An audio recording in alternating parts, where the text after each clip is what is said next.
Hey, what's up guys? Thanks so much for joining me on the channel today. Welcome back to the College Hoops 2K Legacy Mode series featuring Coach Carter as we finish up Ken Carter's final season here at the University of Tennessee Martin. UT Martin, they've battled a lot here in Season 6. We've seen growing pains due to a new rotation. We've seen the injury bug hit the Skyhawks a few times as well. But finally, it seems like it's all coming together as UT Martin has won 7 of their last 9, leading the conference in team points per game and sit at a tie for the 1 seed in the conference tournament with 11 games to go in the regular season. We'll be covering all 11 of those today, finding out if Coach Carter can lead the troops to another regular season title to end off his UT Martin coaching career. But the Hawks are accompanied by Austin Peay at number 1. Both are 7-2 currently, and we'll be seeing the Governors at the end of this episode as well during our senior day game.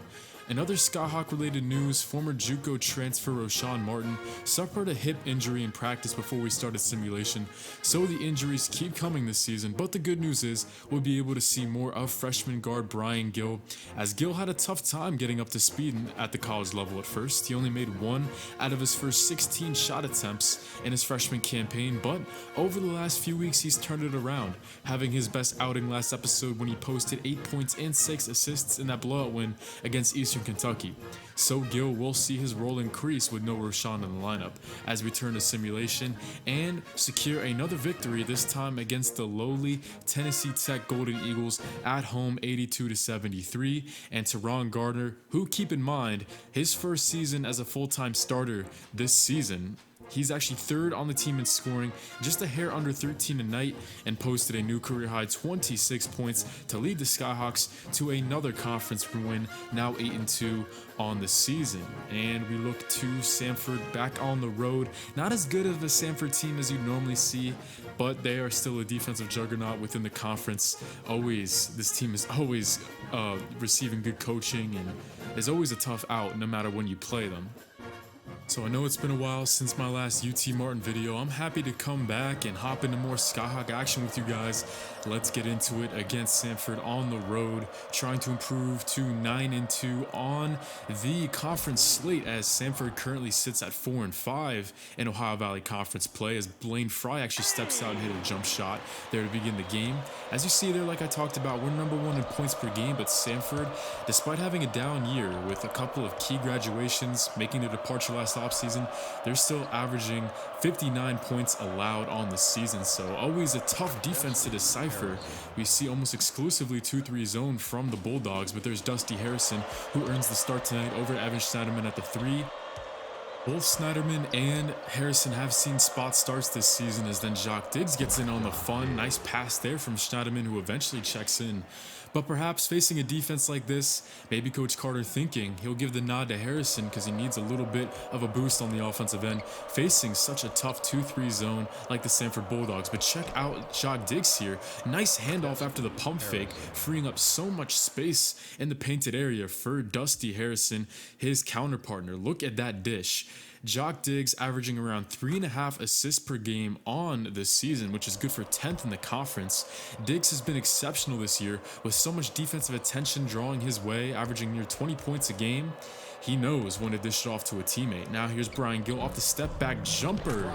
He gets that one to trickle through the rim as he checks in cold off the bench. Nice little step back there. Look at Brian Gill's turnaround. After starting 1 for 16, he's been 15 for 28 since. 53% in his last 28 shots. Great turnaround, just further proving that, honestly, it takes some guys more time than others to adjust to the college game. Some guys can make the jump without missing a beat. Other guys, it takes more time for them to marinate, and that's totally okay. It's just how college basketball is. So making the shot there is Stephen Childs, who's actually the leading scorer for Samford on the year, 9.5 points per game for the junior, as here is Nathaniel Turner, who checks in. He actually leads the bench in scoring points per game on this season. He'll knot things back up at 23 apiece, 2:33 left to go.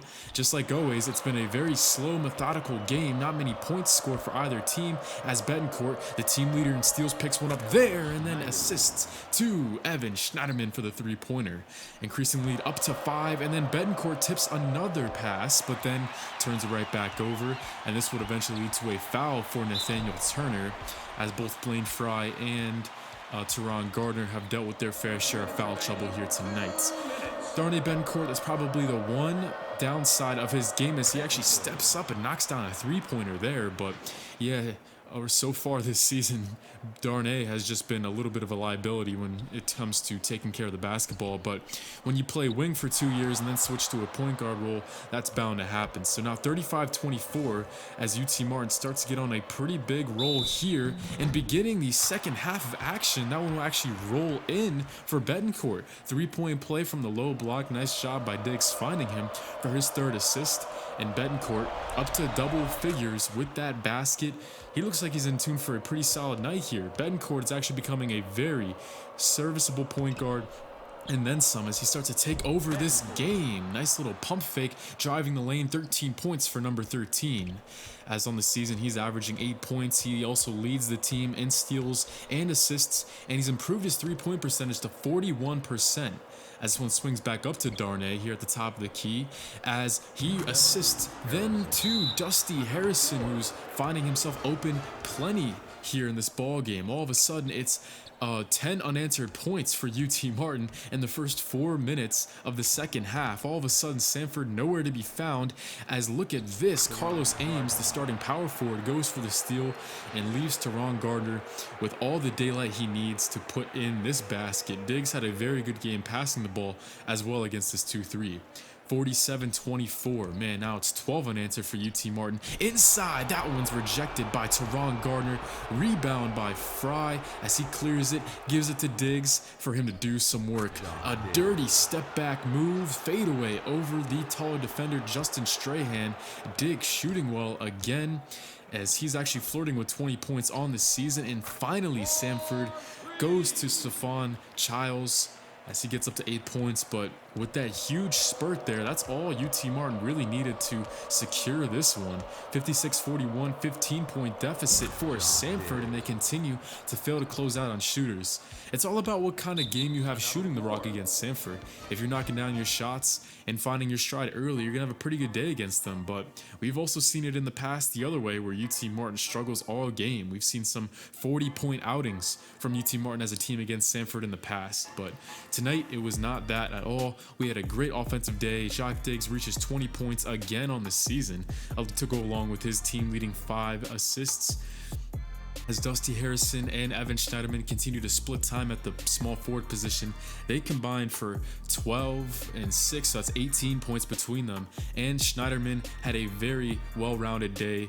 6, 5, and 4 with a block. This was a great team win, as Darnay Betancourt also put up 19 points as he continues to go from a serviceable point guard to a star as we blink our eyes. So we move forward into the simulation. We take on Southeast Missouri, and it's a heartbreaking 1-point loss as Michael Parks Jr.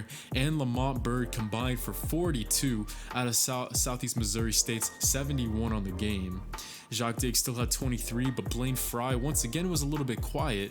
Blaine Fry didn't have the best episode to end off his senior campaign in this installment. Only 6 points in this ball game as we continue to move forward, and we actually sweep the season series against EKU. We had the blowout win last episode, and then in simulating, it's a very similar occurrence here, 79-58, 26 tonight for Jacques Diggs, as we start to see Rashawn Martin having limited action. He's not fully cleared to play, but he played 5 minutes in that one, scored a couple buckets, and then we move forward and then take both games against Samford as well, with Jacques Diggs putting up 33, flirting with a career high of 34 he had earlier on this season, as Jacques Diggs just taking his game to an upper echelon. I mean, these last couple weeks for Jacques Diggs have just been insane to watch. Follows it up with 24 against Tennessee State for another statement win. 10 made free throws for Diggs, 8 made free throws for Dusty Harrison. Terry Roberts 17 and 7, not enough to even be competitive for TSU. Then Morehead State, this was a pretty competitive game all the way through. They took us to overtime, a road game for us. TJ De La Cruz had a nice one, 16 and 4. He had a good game last time against us as well. But Jacques Diggs' 33 was all that we needed to go along with Betancourt's 8 assists. He's been really sharing the ball well in the last few weeks. Blaine Fry also had a breakout game. So now we sit at 13 and 3 And as you see, they're EKU 13-5 in the conference, so sweeping the season series against the Colonels could come down to be very important if there was a tie in the standings, because we would receive the tiebreaker over the Colonels. So we head back out on the road to take on Tennessee Tech and Cordell Crosby. As you see here, Jacques Diggs 20.2 points per game. He's been on fire recently, but Cordell Crosby 20.5 points per game. These are your two top scorers with some room to spare throughout the rest of the conference. I mean, it's Crosby, Diggs, and pretty much everybody else for the scoring title this season in the OVC. Tennessee Tech, not the greatest team. We just blew them out in simulating, but this is a team that not too long ago we were playing them for the conference crown. So this is a team who's always been pretty competitive throughout the entire series.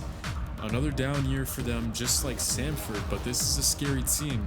And of course, having Cordell Crosby going up against Blaine Fry, that'll be very entertaining to see in this ball game. So that's why I wanted to hop into this one. The two top scorers and probably player of the year candidates in the Ohio Valley Conference this season go to battle, Diggs versus Crosby, as Cordell wastes no time to get on the board on Tech's first possession of the outing. 2-0 game, as now Betancourt knocks down a contested three. Remember whenever we got him from Oklahoma, he was never much of a three-point shooter with the Sooners, but he stepped out his percentage to be 41% from beyond the arc. So Betancourt becoming a very solid three-point shooter, as then we see that is Damon Billings on the glass. You got to keep in mind that Crosby is not the only talented big man on this roster. Billings is very good, and they also have Vern Ramlow off the bench, who you'll see a lot today. Oh my goodness, as Billings sends back Blaine Fry, as his poor fortune on the offensive end continues. And that's kind of how it was in the early goings, man. Tech played great defense, especially in the perimeter, and we're sitting here 7 minutes into the game with only 16 points, as then here he is, Vern Ramlow, the sixth man for Tech, as he takes advantage, going up against Dominique Cleveland, the 7'2" big man, just too slow to cover him. But then we earn a little bit of luck there on defense. That's Zane O'Donnell, who can't knock down the layup, and then Jacques Diggs finally gets on the board. He had 2 free throws earlier and now knocks down a layup in transition. Yet Tech is still doubling our score. We're 7 minutes to go here as Brian Gill checks in along with Dusty Harrison, entering the post inside to Deron Gardner. Finally, there's our first basket for any UT Martin big man. It took us pretty much half of the first half, as now Ramlow steps out and nearly knocks down a three. Man, this is a very versatile team on offense, despite the record. As here we go with Dusty Harrison leading the break inside to Brian Gill eventually. Nice assist by Blaine Fry. Gill with the nice up and under move, continuing his solid play on the offensive end. It's been great to see that turnaround. And also, take a look at who's checking in now. Roshan Martin, fully cleared to play. Great to see him back. You never want to mess around with a hip injury, as he tries to close it out on Charlie Waters there. To no avail. 21-12. Tech is up staging UT Martin right now, as Martin calls a timeout with 5:26 left to go. We'll dwindle this first half down to 3:46. Now we're jumping back to Cordell Crosby. Who else at the free throw line, as he knocks down 2 for 2. And 26-15. I mean, the offense hasn't been there, the rebounding hasn't been there, and Jacques Diggs hasn't been there really either up until this three-pointer. He had 1 basket and 2 free throws up until that tray ball, but at least he got it under double digits. Now with the 1:24 left to go, Schneiderman over to Betancourt, goes one-on-one against Shelton Willingham, and then he dishes it out to Dusty Harrison. So back-to-back triples for the Skyhawks. Shelton Willingham, the starting guard for Tech, is one of the lower overall point guards around the conference at start, so there's no reason why Betancourt shouldn't have a good game today. 11 seconds left now. We check over to Good, who finds Ramlow at the high post. Then Landon Lamoureux knocks down a three. But Betancourt, look at this dish with 1 second left in the half to Blaine Fry. But wait, the refs take another look at it, and Fry Almost, summing up the entire first half, a bit too tardy on the dunk attempt. Should have just laid it up and in.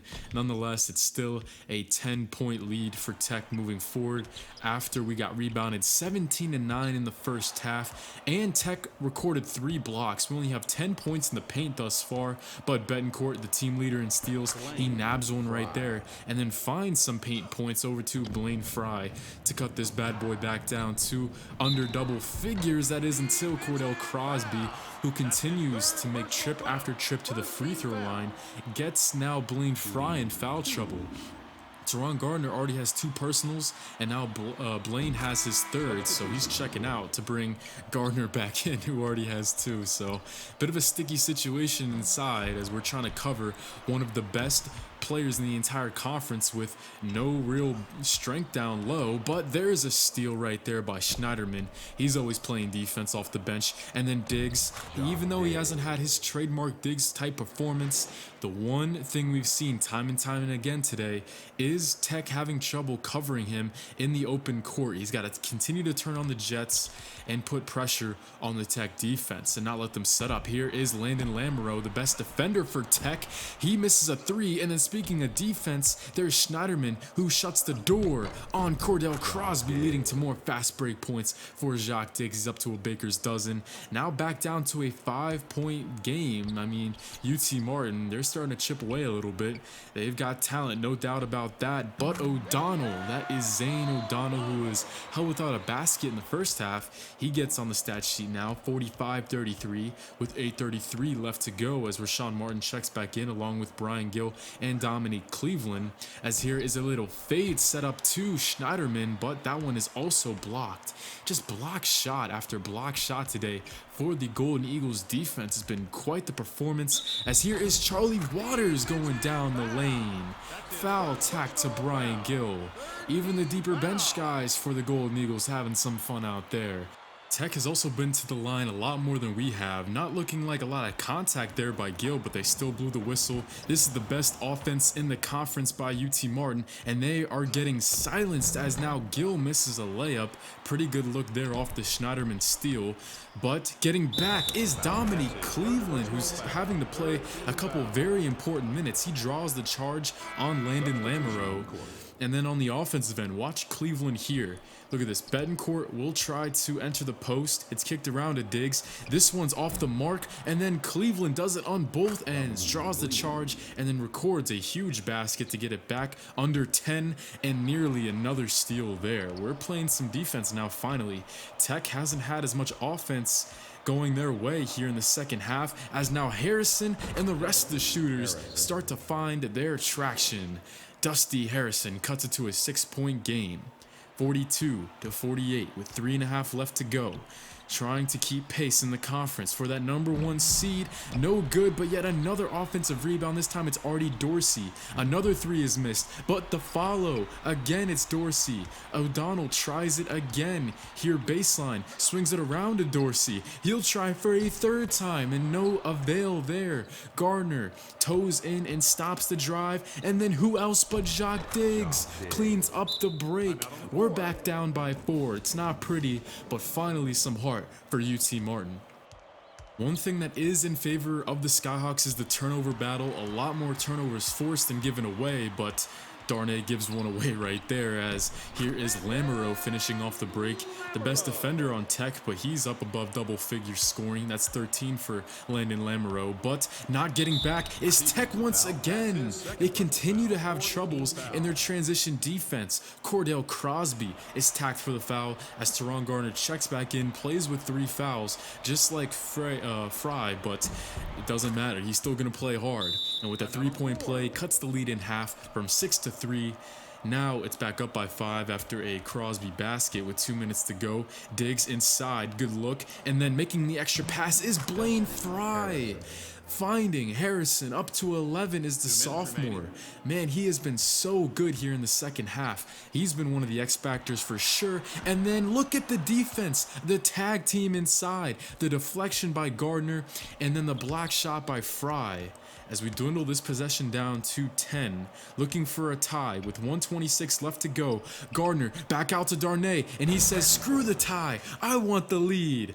Betancourt has been quiet all game long, but he steps up to give UT Martin their first lead of the contest with about 60 seconds left to go. But wait 1 second, Sheldon Willingham finds O'Donnell, who rides the baseline to put Tech back out in front. 1:07 left to go. It looks like we're going to be in for a pretty big finish here tonight against Tech. And then Tech forces a stop against us, so they have the possession with a 1-point lead, and Coach Carter elects not to foul with a 3-second difference between shot clock and game clock. Down to 8 to shoot. Here we go with O'Donnell in the deep corner. 1-on-1 against Betancourt. This looks like a tough shot for O'Donnell. It's off, and Blaine Fry secures the rebound. UT Martin has climbed all the way back to give themselves a fighting chance with 5 seconds left to go. Coach Carter stressing their shot selection here on the final possession of the game. And it looks like he's going to give the ball in the hands of his best player, the man who has 15 on the night to this point, Jacques Diggs. 54-53. Tech has had trouble covering Diggs in transition all night long, so he's giving it to Diggs and telling him to put his head down and try to win this game. 3 seconds left. Diggs, he's covered by the best defender, Lamoureux. 1 second left. That one's off, but there is a whistle. Landon Lamoureux. We did not expect him to be picking up Diggs, but he does. And fouls Diggs on the jump shot. The game-winning attempt is off, but Lamoureux hits Diggs, and you can see the baseline ref had a perfect look at it. He's the one who made the call, so Diggs will toe the free throw line and try to win this game here in the final stages for UT Martin. The first one is always the toughest. He's only had 1 trip to the line tonight. He knocked down both, but here we go for the tie.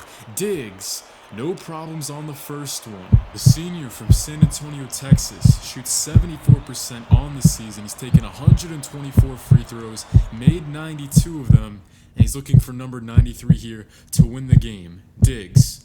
Here we go. This one tickles the twine. 1-point lead for UT Martin. No time to get a shot off for Landon Lamoureux. UT Martin survives a amazing game against Tennessee Tech, 55-54. When you're a good team, it's all about finding different ways to get the job done, even when the circumstances don't favor you, especially like tonight. They did not favor us.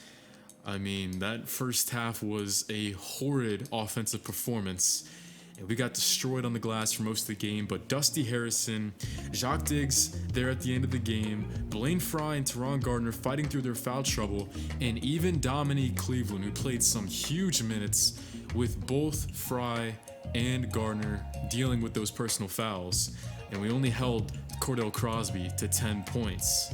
So 17-8 on the season now, but the poor fortune kind of trickled into this Eastern Illinois game, as they're actually a very competitive team this year. I believe they're 5th in the conference right now record-wise, and they were led by Oliver Simons, the former Miami, Ohio transfer, who only played 5 games last year before suffering a career or season-ending injury. Then he comes back and averages a double-double this season, so he is legit, as Jacques Diggs only shot 1 for 16 in one of his most poor performances as a Skyhawk, and then we dropped 2 in a row. The first losing streak on this season, and it seems like all of those factors that came into play against Tennessee Tech, the poor shooting from outside, the inability to find good looks in the interior, and the rebounding. I mean, this is 14 rebounds that we gave up to Brandon Dumas in the Jacksonville State game, the former Cincinnati transfer. So things become a lot more interesting as we turn the leaf over to senior day. We're 14-5 on the year. Eastern Kentucky's 14-6. So if we lose and drop our 3rd straight game today against Austin Peay, then we're tied with Eastern Kentucky at 14-6 on this season. I'm thinking there's a tiebreaker, but that's never happened in this series, so I don't know for sure. So to get rid of any drama here. We need a win on senior day against Austin Peay. And Peay also took the first game in the season series against us. Our first conference game was at the Governor's home turf, and we lost that game pretty badly. So this is a crucial game here back at home in the Skyhawk Arena on senior day. We got 4 seniors graduating this year: Jacques Diggs, Blaine Fry, Dominique Cleveland, and Chauncey Cantrell. As beginning the game, it's actually a junior who marks his first basket of the night. Teron Gardner, the junior, taking things over here on senior day a little bit to begin the contest. He secures 2 offensive rebounds to get the job done on that possession. 7-2 game, a very solid start against Peay with 11:30 left to go. Back to Teron Gardner at the high post as this one's worked around to Blaine Fry. Nice extra look by Diggs as the 2 seniors get it done to begin the game on a 9-2 run, but then 6 unanswered points for Peay, cutting it back down to a 1-point game as David Clifton secures the rebound there. He's actually the top rebounder on the Peay Governors. And then inside to Vondell Pitts, who is also a senior. He knocks down his second basket of the night, so Peay comes right back and scores 8 unanswered points. But we give this one off to Jacques Diggs, back to Betancourt, and then Evan Schneiderman, who actually had a really good day in this one. He knocks that one through as he takes back the starting position here on senior day over Dusty Harrison. Honestly, when it comes to deciding who starts what game between Harrison and Schneiderman, it's really all about the personnel of our opponents. But now here we go with Roshan Martin, who secures a steal. Once again, good teamwork, finding another basket inside. This is a lot different than the Tennessee Tech game. We're finding a lot of success in the painted area. As a senior, Fry starting out 4 for 5 this game. He's got a quick 8 points, but Dom Cleveland, he checks in. The senior turns it over there, as there is Travion Baldwin leading the break as it swings back to Baldwin, who knocks down the 3-pointer. He's one of the best 3-point shooters, not on Austin Peay themselves, but throughout the entire conference. He shoots 44% on the season. 21-20 game as Betancourt at the high post. He'll back down his man and set up a play for Brian Gill as he brought over the man who was assigned to Gill in that 2-3 setup to Betancourt at the high post. So a very heads-up play there by Darnay, recording his 3rd assist. He's been on fire when it comes to dishing the rock recently, as this one's entered into Jonathan Cyprian, but it's taken away by Brian Gill once again. And then Dusty Harrison in transition from 15 feet, Betancourt with back-to-back assists. And guess what? The junior transfer from Oklahoma would not be done there. Travion Baldwin tries to go backdoor, snatched by Cleveland, outlet to Betancourt, and he is skying up for a 2-handed flush. Betancourt, nice to see him get on the scoring column for his first field goal. He's been dishing the rock great, not only today, but throughout this entire episode. His playmaking has been awesome through this episode, and even though he does have some turnover issues and an IQ problem, you will take the good with the bad when you have a player of the caliber of a 6'7" point guard like Betancourt. But there is Rolando McCall, who knocks down a 3 for Austin Peay, keeping the Governors in it. 32-26 your halftime score, as here we go with Brandon Lennox. Nice job setting up David Clifton. The team's leading rebounder can't step out and hit one, so Peay bookends the halftime period with 2 3-pointers to dwindle the lead back down a little bit, as here we go with Blaine Fry from 15 feet finds Diggs, as Diggs surveys, finds Betancourt, who once again makes the extra pass, man. Heads up play there as Schneiderman's up to 8 on the outing. 44-37 game. Approaching 5 minutes here, dwindled down into the second half of action. Blaine Fry from the post, then finds Schneiderman. I love that play by Schneiderman, back-to-back threes. He entered the post to Fry, and good things happen whenever you find that man at the low block and you keep moving on the perimeter. That's what you saw right there with Schneiderman. Blaine Fry secures rebound number 7. He's on his way to a double-double, as Schneiderman's also on his way to a career outing here on senior day. 14 points, as that is actually Betancourt's 9th assist. So he's approaching Well, he actually already has his career high for assists. His previous was 8, but he's approaching the most assists we've ever seen in this series from a Skyhawk. Jacques Diggs had 10 last season, and Darnay's only 1 away from tying that mark as we switch the focus to Roshan Martin, who has been a little, shaken off the cobwebs since that hip injury, but no signs of rust there on that take, crossing over and finishing for the three-point play as UT Martin, just like in the game that we saw to begin the episode against Samford, they hit their stride. It's like a switch flipped, and they ran away with this one. As now Dominique Cleveland, he will tack on a three-point play as whenever it rains, it pours here near the end of the ball game. All the momentum for UT Martin down the stretch.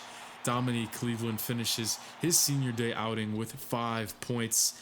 And now 65-47 as Chauncey Cantrell, the final senior, checks in, who hasn't scored yet. Wanted to get him on the scoring column, so Chauncey Cantrell, the former walk-on, steps to the line, will knock down 1 for 2.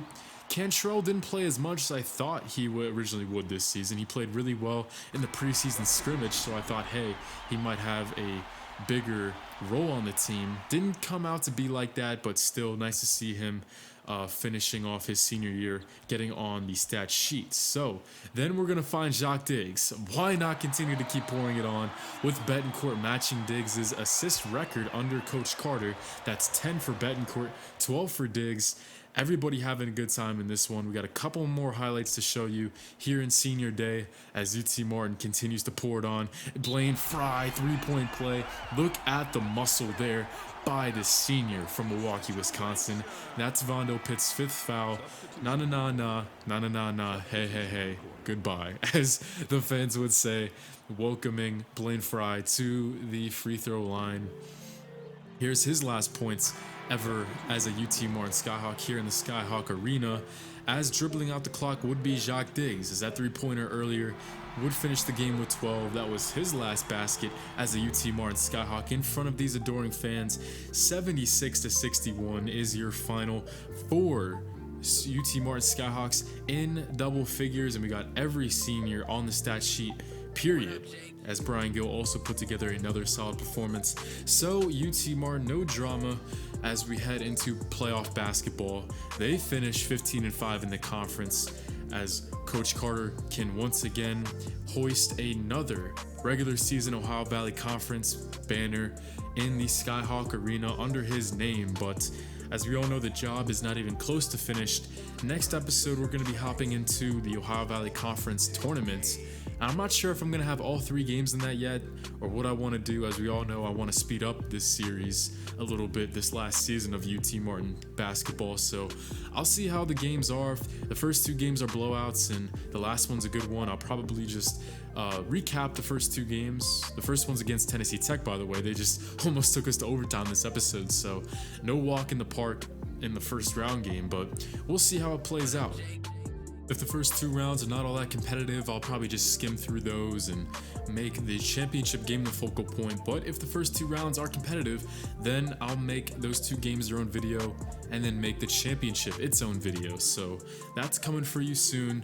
That's whenever you see me next here with the UT Martin Skyhawks. We wrapped up the regular season. Now, all that's left to do is win 3 more games to have another crack at Coach Carter's first ever March Madness victory as he finishes up his career here at UT Martin on a high note.